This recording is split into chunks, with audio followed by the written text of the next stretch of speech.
imaginamos, a una apelación ya en el Jurado Nacional de Elecciones. No sé si es así o no, pero ya se va definiendo el panorama y precisamente nos va a ayudar a aclararlo el politólogo Fernando Tuesta, a quien le damos la bienvenida esta noche. ¿Cómo estás, Fernando? Gracias por estar con nosotros. No, gracias a usted por la invitación. Buenas noches. Para arrancar precisamente el caso del APRA, que llama la atención por la situación y la crisis que atraviesa este partido y lo que significaría no tener a sus listas parlamentarias. ¿Hay algún recurso que les queda? La apelación, como tú bien lo has dicho, ante el Pleno del Jurado Nacional de Elecciones, que en realidad en última y definitiva instancia resolverá el caso. Bien, y bueno, y es, en este caso son 24 listas, ¿no? Realmente complicada la situación del APRA. ¿El Jurado Nacional de Elecciones podría revertir la situación para los apristas? Porque, claro, el argumento es bastante claro. Lo que decía el jurado Lima Centro es que ellos que señalaban que presentaron pues al último minuto, pues no era así, porque era una suerte de borrador a la hora que se ingresa en la plataforma virtual, y esto fue a las 11:58 de la noche, 2 minutos antes de vencer el plazo. Evidentemente, quienes señalan que sería muy difícil lo hacen tomando en cuenta que esto significaría en todo caso alterar el cronograma electoral. No conozco la apelación que van a elevar el partido aprista, pero claro, acá tú tienes un tema complicado, tú bien lo has señalado, porque de no proceder la inscripción de las listas, que serían 24, el APRA tan solo se quedaría con 3 listas, y eso hace imposible que pueda superar el umbral de representación.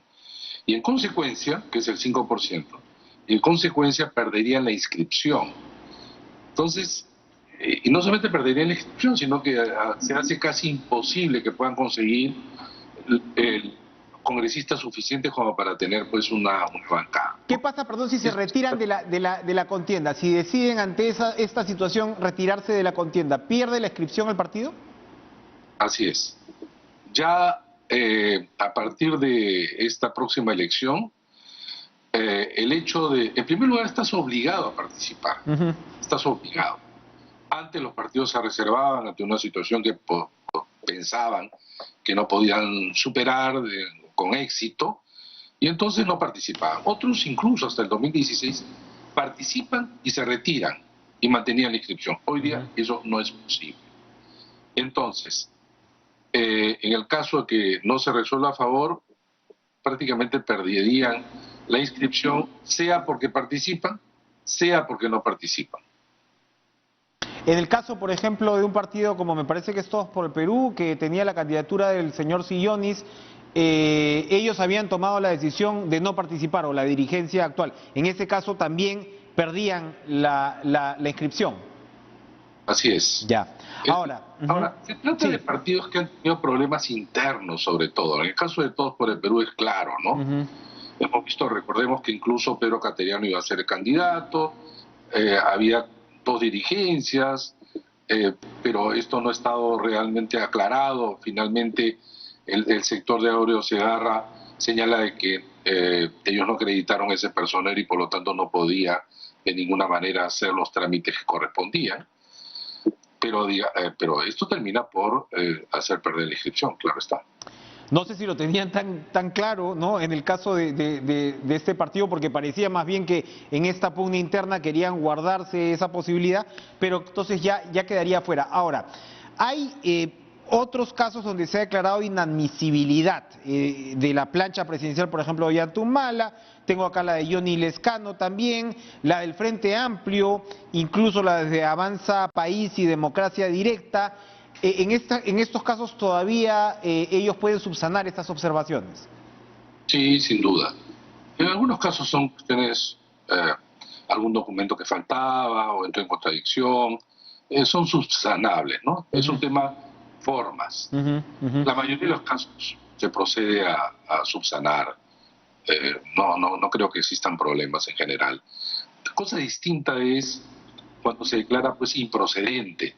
Es decir, no hay problemas de forma, pero sí hay problemas de fondo. y por lo tanto, como tú bien dijiste, se rechaza, ¿no? O sea,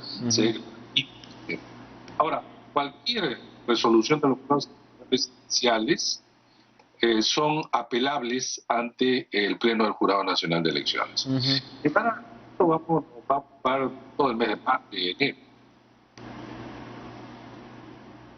Más allá de un caso crítico, entonces, como el del APRA, es claro que vamos a quedarnos con la mayoría de estas 24 candidaturas presidenciales. ¿Has revisado tus cálculos de con cuántos partidos nos vamos a quedar después de abril? Bueno, de hace un tiempo estoy argumentando que en realidad tendremos al final unos alrededor de más o menos 6 partidos, por dos razones. Uno, los antecedentes históricos. Mira, de 1980 se han presentado entre 11 y 24 partidos.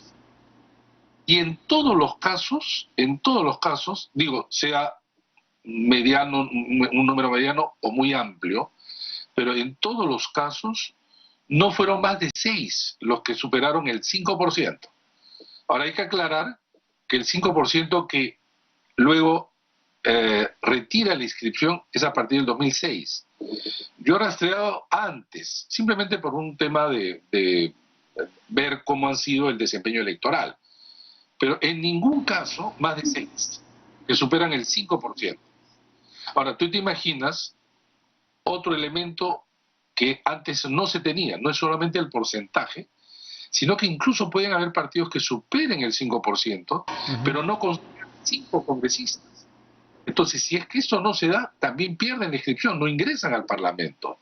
Entonces, para mí es muy difícil que más de 6 partidos ingresen al Parlamento, ¿no? Yo no digo que es un imposible, digo que más o menos yo creo que va por allí, porque además, si es que esto lo cruzas con la intención de voto al Parlamento que en las últimas encuestas de Datum, Ipsos y el Instituto de Estudios Peruanos, he hecho el cálculo y te salen 5 o 6 también, ¿no? Entonces, ¿qué se necesitaría para que ingresen más?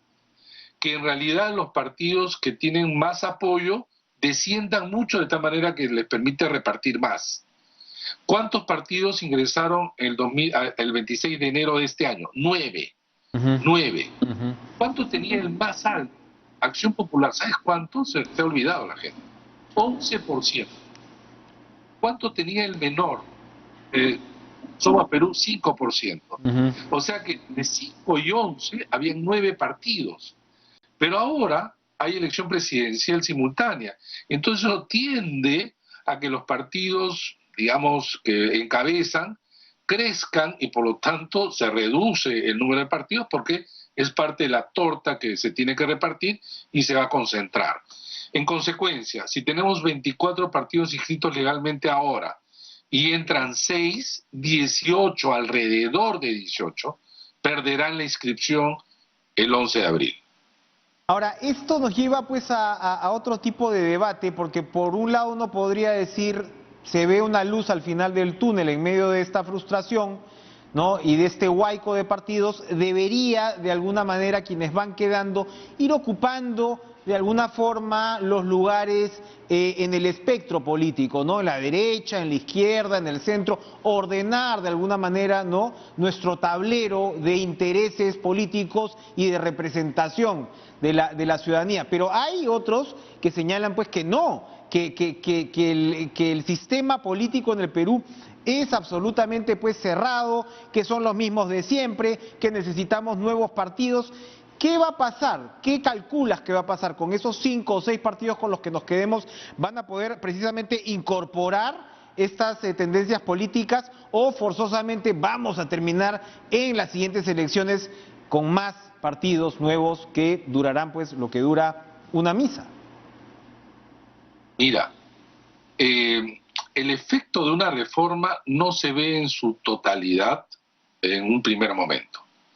De hecho, ya pasar de 24 a 6 es un montón. Sin embargo, una vez que están en el Parlamento, las bancadas suelen dividirse. Por ejemplo, ahora entraron 9 y ahora tenemos 12. ¿No? Imagínate, en 5 años probablemente eso se duplicaría. El fenómeno es mucho más grande, por supuesto, ¿no? Acá hay un serio problema de representación que ya tanto se ha hablado, hay un serio problema de organización o capacidad de poder reclutar gente dispuesta a militar en un partido, ¿no? Pero algo ayuda. Ahora, imaginemos que quedan 6 y a su vez tienen 6 bancadas. ¿Qué pasa con partidos pues históricos, ¿no? Como el APRA, imaginemos que no ingrese, o el PPC, etcétera? Ellos van a tener que cumplir las nuevas reglas. Y la nueva regla dice que tienes que tener alrededor de 24.000 militantes, tienes que tener comités alrededor de 67 y tienes que tener otros documentos. Ahora, desde que se dio la ley al día de hoy no se ha inscrito un solo partido. Uno solo. ¿Es mucho lo que se pide? No, es menos que lo que se pedía antes. Antes se pedían 715.000 firmas además. Pero lo que pasa es que se está tratando de sincerar. Una organización política, Enrique, que busca presentar candidatos que está obligado, no es posible que no pueda tener 12.500 militantes. Esa fue la propuesta de la comisión. En el Congreso, los congresistas decían, se van a inscribir cientos, no decían. Entonces hay que duplicar el número. Y efectivamente lo duplicaron ellos, con 24.000. Pero, ¿sabes? De los partidos que estén inscritos, varios no llegan a tener 24.000 militantes. O sea, se lo pedían a los nuevos, pero ellos no colocaron una transitoria diciendo que se tienen que actualizar el padrón.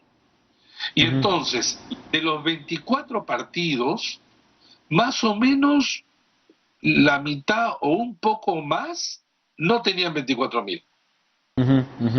Ahora bien, entonces yo creo que de a poco, para las elecciones del 2022, que son elecciones regionales y municipales, los partidos nuevos van a tener que presentar ese número.